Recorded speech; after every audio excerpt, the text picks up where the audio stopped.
El periodismo es, en el fondo, la capacidad que tiene una sociedad para sintonizarse con un momento histórico. Y vaya época la que estamos viviendo. En Estados Unidos y Europa, la prensa más seria y prestigiosa está tratando de sobrevivir y reinventarse frente al paradigma que impusieron las nuevas tecnologías. En América Latina, una prensa vigorosa y hasta ahora próspera está poniendo el dedo en la llaga y destapando el abuso del poder político. Casos como el del Universo en Ecuador, Veja en Brasil o Clarín en Argentina, para citar solo algunos, dejan en evidencia la importancia que tienen los medios para las democracias. ¿Y qué no decir del papel de la prensa en la democracia colombiana en los últimos 30 años? Una gran labor que yo resumiría en 3 grandes luchas: la lucha ética frente a los victimarios, la lucha moral frente a las víctimas y la lucha como contrapoder frente a los abusos del poder político. La primera, la lucha ética frente a los victimarios. Vemos y hemos vivido ante todos los intentos de los tentáculos del narcotráfico por apoderarse del país. La prensa se ha venido convirtiendo en una conciencia crítica de la sociedad y en una conciencia ética.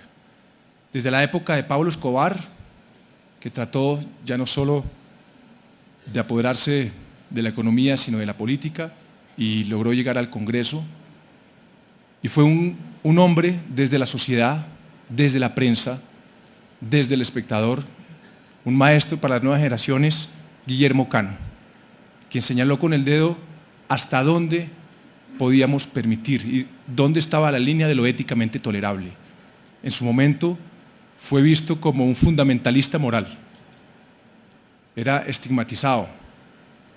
¿Cómo era posible que un señor de provincia no fuera capaz de ser próspero?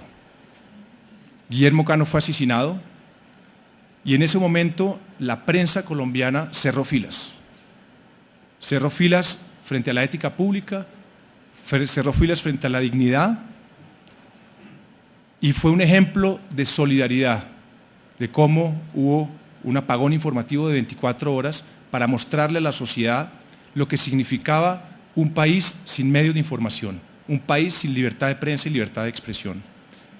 Un capítulo de la prensa colombiana que debería ser un ejemplo para otros países, especialmente para la situación que está viviendo hoy en día México, que realmente lo que está pasando con la prensa, la cantidad de periodistas asesinados, nos recuerdan aquellas épocas de los 80s.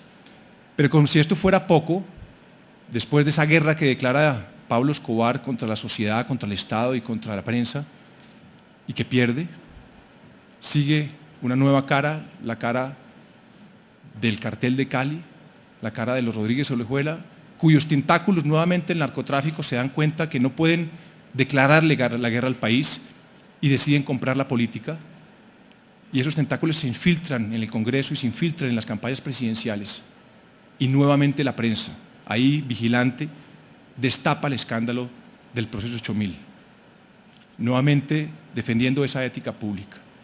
Y como si los 2 capítulos anteriores fueran pocos, sigue el narcotráfico mutando, cambiando de cara, y reaparece en otras figuras por todos conocidas: Carlos Castaño, Vicente Castaño, Salvatore Mancuso, esta vez de camuflado, armados hasta los dientes, financiados por el narcotráfico, apoderándose nuevamente de la política desde lo regional. Y nuevamente, ahí vigilante la prensa, destapándole al país los peligros y las amenazas que estaba teniendo la democracia. Y ahí es donde, después de esa labor ejemplar de la prensa, que actúa la justicia y que todos conocimos como el capítulo del proceso de la parapolítica.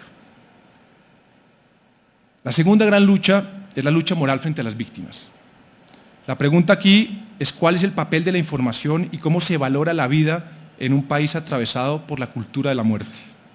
Cómo los medios pueden dignificar la vida en medio de la violencia. ¿Cuál debe ser la voz de las víctimas en medio de la fascinación por los victimarios? Lo primero que hay que decir es que los medios tenemos la responsabilidad moral y periodística de sensibilizar a la sociedad sobre lo que sufre con una guerra o con un conflicto interno. Stalin decía que una muerte es una tragedia y 1 millón de muertes es una estadística. Parte de la responsabilidad de los medios es que ese péndulo pase de la estadística a la tragedia con esa muerte. ¿Cómo? Buscando la verdad. ¿Cuál verdad? La que emana de la sensibilidad de un criterio honesto y formado. Pero, como dice el filósofo Todorov, la búsqueda de la verdad literal no es suficiente para que las sociedades superen la violencia. Es necesario conectar todos estos procesos de victimización con las lógicas de poder.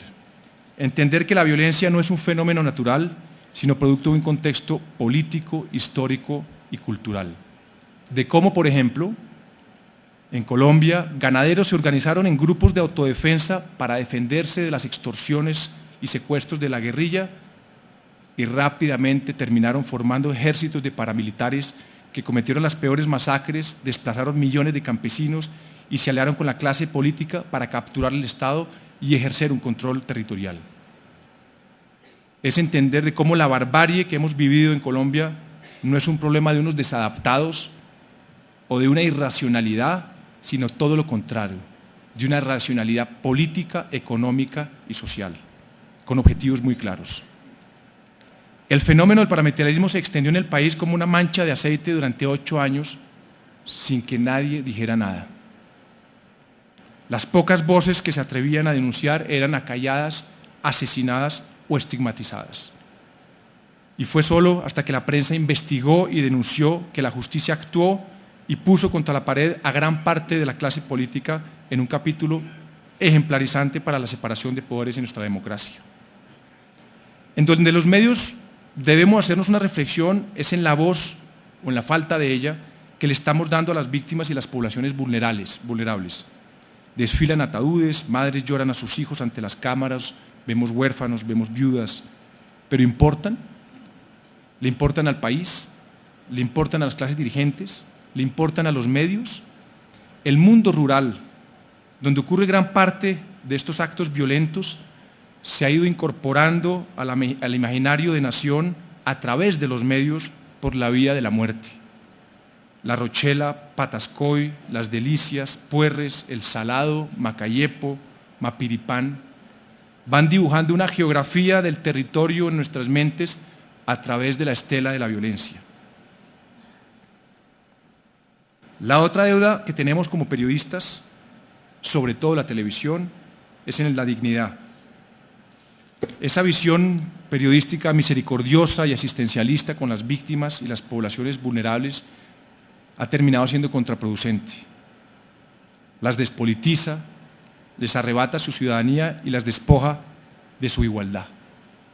Grandes retos tenemos los medios en esta realidad convulsionada, ahora que estamos arrancando un proceso de paz, donde estamos llenos de víctimas y de victimarios, donde la búsqueda de esa paz y de la reconciliación pasa inevitablemente por la lectura que hacemos los medios de comunicación. El tercer punto, la lucha como contrapoder. En estos últimos 30 años, la prensa, sobre todo la escrita, ha asumido su rol de contrapoder. Lo hemos visto con escándalos como el del Grupo Gran Colombiano en los 80s, el proceso 8000 en los 90 y la parapolítica o las chuzadas del DAS en el 2000, para citar solo algunos ejemplos. Pero más allá de los grandes escándalos, no podemos dejar de hacer un homenaje a los más de 120 periodistas que han sido asesinados en Colombia en los últimos 30 años, haciendo un periodismo más silencioso pero más valiente, sobre todo en la prensa de provincia, que hoy muchos de ellos nos acompañan y saben a qué me refiero. Un periodismo que se atreva a denunciar y a destapar para que este país sea un país más informado y más libre, y muchos han dado la vida por ello. Me pregunto, ¿cuál habría sido el curso de la democracia colombiana sin el papel crítico y fiscalizador de la prensa? La gran pregunta ahora es cuál va a ser el papel de esa prensa en los próximos 30 años. Si los medios de América Latina nos miramos en el espejo de lo que ocurre en Estados Unidos y en Europa, el panorama es bastante desalentador. Prensa, radio y televisión tienen su modelo de negocio amenazado por las redes sociales, Internet y los gigantescos buscadores. Las salas de redacción están semivacías por los recortes de personal, cada vez hay menos corresponsales y unidades de investigación, y cada vez hay más periodistas demasiado jóvenes y demasiado mal pagados. Cabe preguntarse cómo encaja el periodismo de calidad, el de la profundidad, el de la denuncia, el del análisis, el de los grandes reportajes e investigaciones que han hecho y que han logrado posicionar en Colombia a esta prensa y en el mundo también, y que requiere tiempo y plata en un mundo mediático cada vez más inmediatista y donde cada día se vuelve más escaso el tiempo y más esquivo el dinero. Se ha dicho a los cuatro vientos que hacer un buen periodismo es suficiente para que los medios sobrevivan. Tengo mis dudas. Es indispensable, pero no suficiente. El Guardian, quizá hoy el mejor periódico del mundo, el que tuvo el valor de denunciar a sus colegas del imperio Murdoch por chuzar teléfonos, está hoy en dificultades económicas. Prestigio periodístico lamentablemente no significa un medio rentable. Hasta el Economist, la nave insignia del periodismo global, que se veía navegando imperturbable con su periodismo serio, inteligente y sarcástico, en medio de esta tormenta, tiene ya las velas raídas. Lo insólito es que no es una crisis de audiencias, de lectores, de gente o de personas ávidas de información, sino es una crisis de publicidad. A pesar de que los medios tienen hoy más lectores, más televidentes, más oyentes, la publicidad no refleja la magnitud de esas audiencias. Una paradoja triste e inquietante. Estamos en momentos de grandes transformaciones. Cambian las tecnologías, redes sociales, internet, cambian las plataformas, tabletas, móviles, cambian las audiencias, cambia la propiedad de los medios, cambian las posibilidades de acceso a la información, pero lo que no cambiará nunca es la esencia del periodista, la del hombre que observa, piensa y analiza, la del corazón que hace palpitar el periodismo. Por eso, en medio de las angustias y los temores que sentimos, de los cambios necesarios, de la concentración de la información que ya no se puede ver con prejuicio ni con nostalgia, o de los caminos que cada uno elige para reinventarse en este nuevo mundo, hay que proteger una sola cosa: el periodista. Buscar su talento, forjar su criterio, estimular su sensibilidad y blindar su integridad. Es lo que en el fondo le da sentido al periodismo en una democracia. Todos los conferencistas hoy, los moderadores y panelistas, fueron y siguen siendo reporteros y redactores, y construyeron su criterio y su voz propia al amparo de una libertad y de un sistema de valores, y de esa atmósfera intelectual y periodística apasionante que es vivir la realidad a través de una sala de redacción.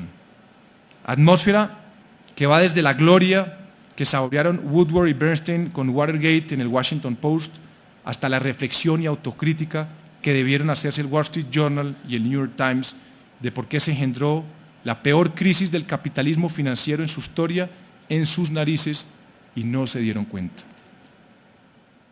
O de la angustia colectiva que oscilaba entre la rabia y el temor que compartió el equipo periodístico de Semana al denunciar las chuzadas del DAS, cuando nadie lo creía y en medio de una campaña de desprestigio en contra de la revista, pero que al final del día puso a prueba la fuerza de nuestras convicciones periodísticas y democráticas. A los medios nos gusta citar a Albert Camus cuando dice que el periodismo es el oficio más bello del mundo. Y quizá lo sea. Pero más que bello, es apasionante. Para todo lo que estamos viviendo y para lo que se nos viene, yo solo veo una opción: imaginación. Por eso, permítanme citar a otro autor francés, Marcel Proust, quien dijo: las mujeres bonitas son para los hombres sin imaginación. Para ser creativos, los periodistas nos va a tocar entonces rodearnos de mujeres y hombres feos para sobrevivir, si no al oficio, al menos a nuestra propia vanidad.